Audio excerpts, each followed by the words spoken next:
Kalau dengar kata Bermuda, mungkin yang kebayang itu pantai pasir pink, laut biru, ya kan? Tapi lupakan dulu kartu posnya.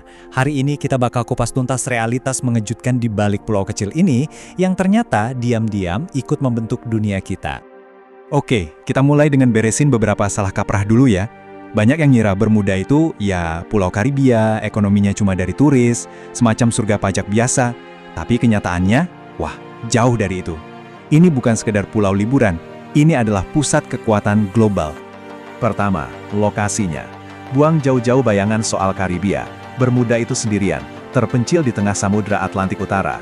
Secara teknis, ini wilayah seberang laut Inggris, tapi mereka punya pemerintahan sendiri. Dan justru karena terisolasi inilah, di situ letak kunci kekuatan unik mereka. Oke, kalau bukan cuma soal pantai, pasir pink, dan turis, terus apa dong rahasia kekayaan Bermuda yang luar biasa ini? Apa sih yang sebenarnya jadi mesin penggerak ekonomi pulau super kecil ini?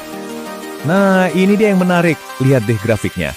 Pariwisata yang selama ini jadi wajah Bermuda, ternyata cuma secuil, sekitar 5% aja dari ekonomi mereka. Jadi, mesin uang yang sebenarnya itu apa? Jawabannya, bisnis internasional. Dan di dalam bisnis internasional itu, ada satu industri yang jadi kekuatan super mereka, namanya reasuransi. Apaan tuh reasuransi? Gampangnya gini, ini adalah asuransi untuk perusahaan asuransi. Mungkin kedengarannya rumit, tapi ini tuh fondasi tak terlihat dari sistem keuangan global, dan Bermuda adalah pusatnya. Biar lebih kebayang, coba pikirin deh, waktu ada badai besar menghantam Florida, atau kapal kargo raksasa tenggelam di perairan Asia, uang klaim asuransinya itu kemungkinan besar dibayar dari sebuah kantor di Bermuda. Jadi mereka ini semacam peredam kejut finansial dunia, penjamin di balik layar yang bikin dunia tetap stabil waktu ada bencana besar. Kok bisa mereka jadi pusatnya? Nah, ini kuncinya. Sistem mereka itu netral pajak. Eits, jangan salah ya, ini beda loh sama surga pajak yang konotasinya negatif. Di Bermuda, memang nggak ada pajak penghasilan, baik untuk perusahaan maupun perorangan. Tapi, pemerintahnya tetap dapat uang banyak. Dari mana? Dari bea impor dan pajak gaji yang super tinggi. Hasilnya? Ya ini dia, PDB per kapita yang gila-gilaan. Seringkali di atas 110.000 dolar Amerika. Ini salah satu yang tertinggi di dunia. Kebayangkan sekonsentrasi apa modal di pulau sekecil itu? Dan biar lebih jelas lagi skalanya, coba kita bandingkan. PDB per kapita Bermuda itu bikin negara-negara raksasa kayak Amerika Serikat dan Inggris jadi kelihatan kecil. Jauh banget bedanya. Nah, ini level kekuatan finansial yang lagi kita omongin. Oke, itu kan sisi ekonominya. Tapi gimana rasanya hidup sehari-hari di tengah-tengah semua kekayaan ini? Seperti apa sih kehidupan di balik gambar-gambar kartu pos itu? Nah, kekayaan yang super ekstrim ini ternyata datang dengan harga yang juga super ekstrim. Coba tebak, harga sebungkus roti tawar di sana rata-rata berapa? $9. Iya, $9. Dan itu baru roti. Ini baru secuil gambaran betapa mahalnya biaya hidup di sana. Kenapa bisa semahal itu? Jawabannya simpel tapi krusial. Hampir semua barang di sana itu impor. Makanan, mobil, bahan bakar, semuanya. Produksi lokalnya sedikit sekali.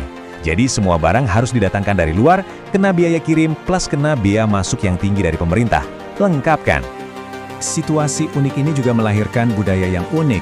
Salah satunya, coba lihat deh definisi mereka soal pakaian bisnis formal. Di Bermuda, pergi ke kantor pakai celana pendek khas Bermuda, dipadukan sama blazer, dasi, dan kaos kaki selutut itu, normal dan profesional. Unik banget kan? Ada lagi nih yang super cerdas dan unik. Lihat atap-atap rumahnya, semua dicat putih dan bentuknya berundak-undak. Ini bukan cuma soal gaya, tapi ini diwajibkan oleh hukum.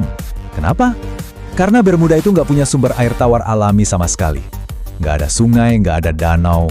Jadi atap inilah satu-satunya cara mereka menampung dan memurnikan air hujan. Setiap rumah jadi stasiun pengolahan airnya sendiri. Tapi, di balik semua kekayaan, keunikan, dan fasad surga tropis ini, ada retakan-retakan sosial yang cukup dalam. Ada sisi lain yang jarang terlihat. Dan masalah utamanya sering disebut oleh penduduk lokal sebagai dua Bermuda.